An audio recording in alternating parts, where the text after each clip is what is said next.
In this video, we'll discuss eye asymmetry and what it means in face reading, as well as its potential impact in how you dialogue with practicality. Enjoy. Welcome back, everybody. In today's face reading tutorial, we're going to be going over something called hypertropia, which I actually just learned about from making this video. I looked it up. I had a viewer and friend ask me about this.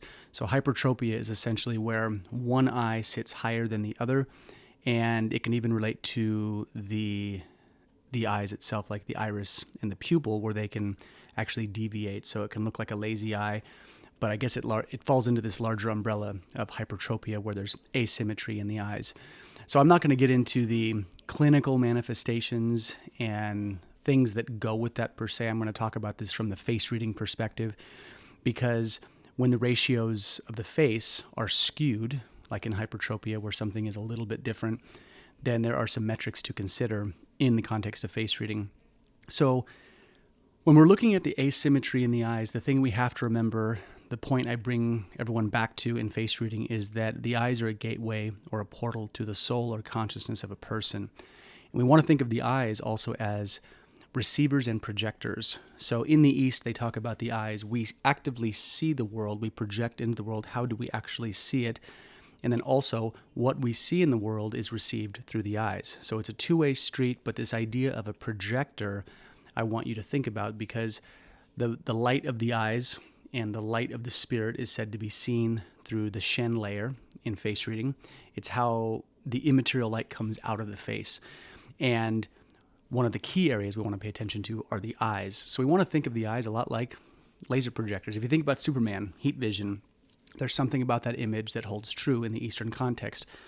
Light and energy comes out of the eyes. So when we see them slightly skewed like this, that means the projector is slightly skewed. Now, this isn't necessarily a negative thing. This doesn't mean that a person is broken or damaged or anything like that. But again, there are metrics to think about. So that's one, just that slightly skewed projection in terms of the eyes. There's going to be a slight skewing. Now, the other thing we need to think about are the ratios and the distance.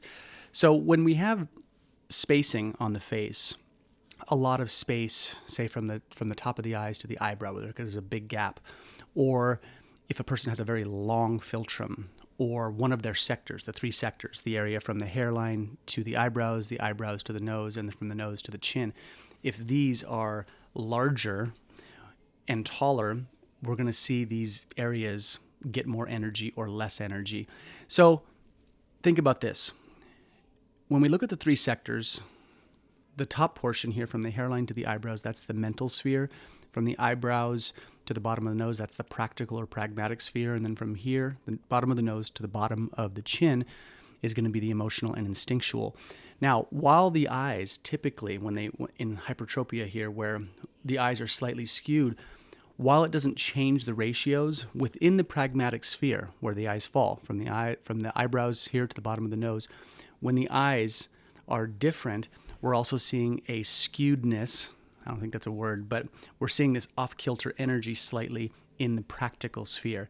So I can't say that I've worked with someone who has hypertropia where I've noticed this in them, but from a face reading perspective, what I would say is, in this geography right here, in that middle sector, we're going to be seeing something in the practical sphere. Likely, there might be like struggles there. There might be things that they wrestle with a bit in the practical sphere because these ratios are slightly off.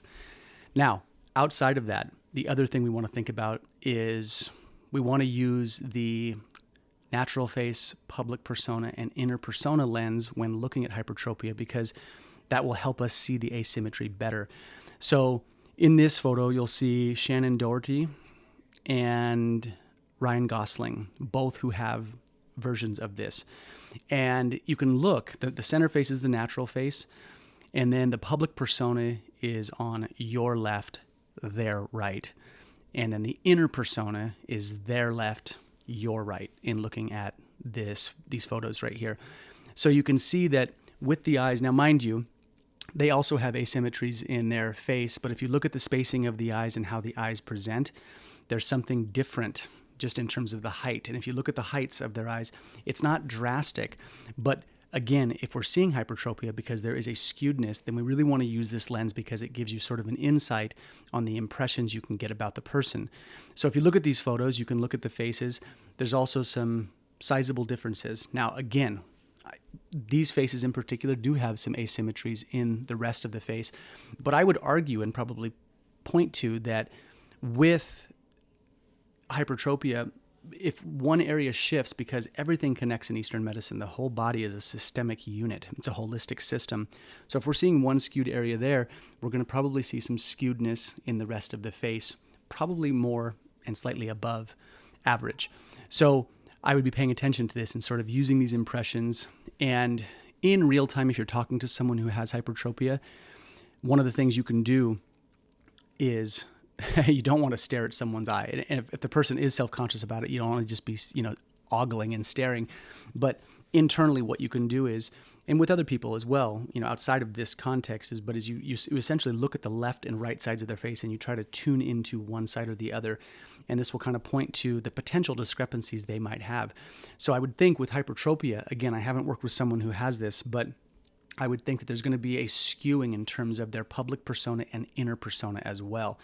So this isn't necessarily a bad thing when we have, someone's public persona look pretty different from their inner persona.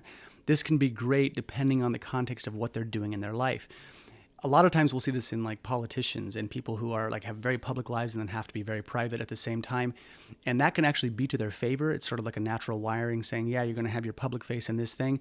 But in theory, the ideal is that these faces are more congruent, because what that points to is who you are on stage and who you are off stage is essentially the same person. But if it's not like that, all that really points to is that you are wired to navigate a little more polarity probably than the average person.